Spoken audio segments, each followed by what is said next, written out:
नमस्कार बंधुरा घनी रान्नाघरे आरो एक नतून भिडियोते तुम्हारे सबाइके स्वागत। आमरा चले एसेछि आबार तुम्हादेर जोन्नो एकटा सुंदर मजादार रेसिपि निये।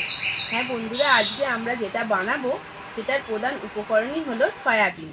आमरा तो सयाबिनेर विभिन्न पद खाई, किन्तु आजके आमरा जेभाবে सयाबिनेर पदटा रान्ना करब सेइटा किन्तु एकदम अन्य स्वादेर एकटा रेसिपि। तो बंधुरा भिडियोटा शेष पर्यन्त देखो, स्किप करे देखबे ना। আর যারা আমাদের নতুন বন্ধু অবশ্যই চ্যানেলটা সাবস্ক্রাইব করে নেবে এবং পাশের বেল আইকনটি প্রেস করে রাখবে আমাদের নতুন নতুন ভিডিও পাওয়ার জন্য। আর যারা আমাদের ফেসবুক পেজে দেখবে অবশ্যই পেজটি ফলো করবে। তো চলো বন্ধুরা আমরা এবার রান্নাটা তাড়াতাড়ি শুরু করি। দেখো বন্ধুরা, আধ ঘন্টা আগে আমি সয়াবিনটা ভিজিয়ে রেখেছিলাম। এবার এটাকে আমি ধুয়ে সেদ্ধ করে নেব। তো দেখো সয়াবিনটা আমরা জলের মধ্যে দিয়ে দিয়েছি আর জলটা আগে থেকে গরম হচ্ছিল। তো এটা 5 থেকে 7 মিনিট গরম হবে। এটা আমরা ঢাকা দিয়ে রেখে দিলাম। দেখো সয়াবিনটা সেদ্ধ হয়ে গেছে, আমরা এবার এটাকে নামিয়ে নিচ্ছি। তো এবারে আমরা এটাকে ঠান্ডা জলে ধুয়ে নেব। তো এটাকে ভালো করে ঠান্ডা জলে ধুয়ে নিলে স্মেলটা চলে যাবে। তো ধোয়া হয়ে গেছে, এবারে এটাকে ভালো করে একটু নিংড়ে নিংড়ে তুলে নিতে হবে।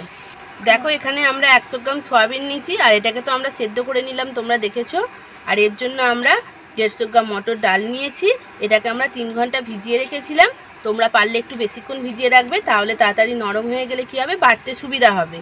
আর এটাকে এই দুটোকে আমরা এবারে মিক্সিতে বেটে নেবো। চলো দেখো এই দুটো আমরা পেস্ট করে নিয়েছি, মিক্সিতে করেছি। আর যাদের মিক্সি নেই তারা শিলেতেও করতে পারবে এগুলো। আমি কড়াইতে তেল দিয়ে দিলাম, সয়াবিনটাকে আমি কড়াই দিয়ে দিলাম, ডালের বাটাটাও এর সঙ্গে দিয়ে দিলাম। এই দুটোকে একসঙ্গে আমি কষিয়ে নেব ভালো করে। আমি এখানে বড় সাইজের একটা পেঁয়াজকে কুড়ে রেখেছিলাম, সেটা দিয়ে দিলাম। 1 চামচ আদা রসুন বাটা, আর ধনে গুঁড়ো 1 চামচ, হলুদ গুঁড়ো 1/2 চামচ, আর জিরে গুঁড়ো 1/2 চামচ। লঙ্কাটা আমরা পরিমাণ মতো অল্প করে দিয়ে দিলাম আগে, আর লবণটাও আমরা পরিমাণ মতো দিয়ে দিলাম। তো এবার এটাকে আমরা ভালো করে নাড়াচাড়া করে কষিয়ে নেব। তো দেখো জালটা আমরা একদম কম রেখেছি, তার কারণ এটাকে ভালো করে আমাদেরকে কষে কষে শুকনো করে নিতে হবে, একদম শুকনো করে নেব। দেখো এটা এবার হয়ে গেছে, আমরা এবার এটাকে নামিয়ে নেব। তো বন্ধুরা দেখো এইটাতে আমরা তেল মাখিয়ে রেখেছি, এবারে আমরা এতে দিয়ে দেবো পেস্টটা। দেখো বন্ধুরা এটা একটু ঠান্ডা করতে হবে, তবেই পিসটা কাটা যাবে। দেখো এইভাবে একটু মিলে দিতে হবে। এটাকে আমরা একটু জলাট করে সমান করে নিচ্ছি, গাটা তাহলে প্লেন হয়ে যাবে। চৌকো করে শেপ করে নেব চারদিকটা। তো দেখো এইটাকে আমরা স্কোয়ার করে নিয়েছি, এবারে এটাকে আমরা কেটে নেব। তো বন্ধুরা এটা যখন আমরা কাটছি ছুরি দিয়ে, ছুরিতে আমরা একটু তেল মাখিয়ে নিয়েছি, তাহলে কি হবে, এই যে পেস্টটা আছে এতে জড়াবে না। তো কাটাটা কমপ্লিট হয়ে গেছে। দেখো এইটা যত ঠান্ডা হচ্ছে তত শক্ত হয়ে গেছে। এ দেখো আমরা একটা তুলে দেখাই, এ দেখো পিসটা কিন্তু খুব সুন্দর, বেশ ভালো হয়েছে। তো মা একটা ব্যাটার তৈরি করবে এটা ভাজার জন্য। তো চলো কিভাবে করি দেখে নিই। আমরা এতে 2টো ডিম দিয়ে দেব। দেখো বন্ধুরা আমরা 2টো ডিমকে এখানে ভেঙে নিয়েছি। এখানে আমরা 3 চামচ বেসন দিয়ে দিচ্ছি, অল্প পরিমাণ লবণ দিয়ে দিলাম, দিয়ে এবার এটাকে আমরা ভালো করে গুলে নেব। দেখো আমরা ব্যাটারটা তৈরি করে নিয়েছি। আমি কড়াই তেল দিয়ে দিলাম, তেলটা গরম হয়ে গেছে। আমি ব্যাটারে একটা করে ডুবিয়ে ডুবিয়ে এইভাবে ছেড়ে দেবো।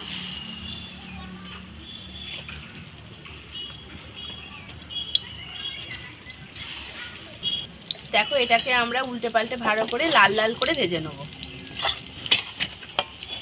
তো দেখো কি সুন্দর কোটটা হয়েছে, তাই না বন্ধুরা, কি সুন্দর লাল লালও হয়েছে।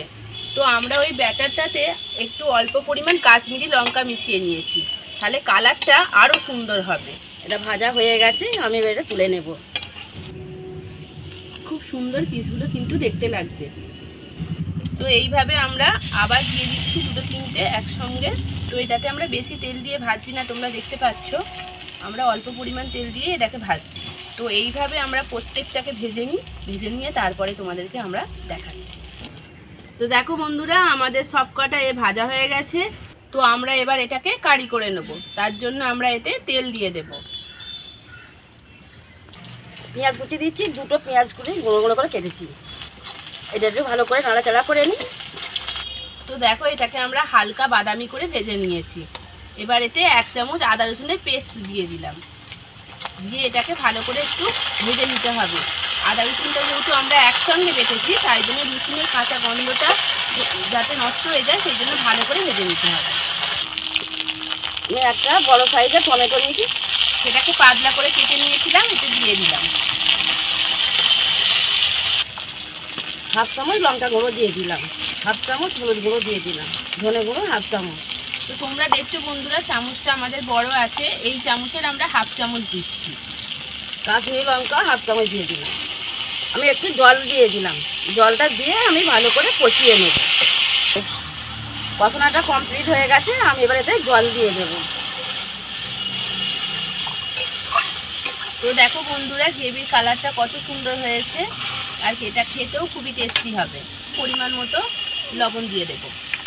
আমি এতে চিনির পাউডারটা দিয়ে দিলাম 1 চামচ। তো দেখো বন্ধুরা, এটা ফুটে গেছে। তো এবারে এর মধ্যে আমরা পিসগুলোকে একটা একটা করে দিয়ে দিচ্ছি।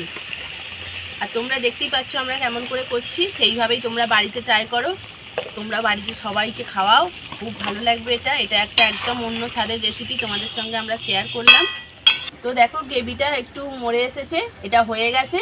এতে আমরা অল্প পরিমাণ ধনেপাতা কুচো দিয়ে দিলাম, গরম মশলার গুঁড়ো দিয়ে দিলাম, হালকা করে একটু নেড়ে নিচ্ছি। তো এবার এটাকে নামিয়ে নেব। তো দেখো পিসগুলো কত সুন্দর দেখতে লাগছে, তোমরা দেখতে পাচ্ছ, খুব সুন্দর কিন্তু জিনিসটা দেখতেও হয়েছে।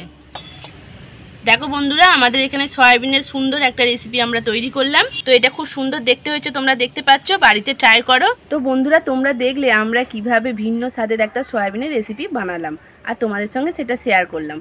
তো বন্ধুরা, তোমাদের যদি ভালো লাগে অবশ্যই আমাদেরকে কমেন্ট করে জানাবে যে কীরকম হয়েছে। আর যদি তোমাদের কোনো রকম অসুবিধা হয় কোনো জায়গায় বুঝতে, সেটাও আমাদের কমেন্ট করে জানাবে। তো বন্ধুরা, যারা ইউটিউব থেকে দেখছো, যারা আমাদের নতুন বন্ধু, তারা অবশ্যই চ্যানেলটা সাবস্ক্রাইব করে নাও আর পাশের বেল আইকনটি প্রেস করে রেখো আমাদের নতুন নতুন ভিডিও পাওয়ার জন্য। আর যারা পুরনো বন্ধু, তাদের তো বলবো যে লাইক কমেন্ট শেয়ার করো। আর যারা ফেসবুকে আমাদের দেখছো এই ভিডিওটা, তারা অবশ্যই আমাদের ফেসবুক পেজটা ফলো করো। তো বন্ধুরা, আমরা খুব তাড়াতাড়ি নেক্সট ভিডিও নিয়ে তোমাদের জন্য ফিরে আসবো।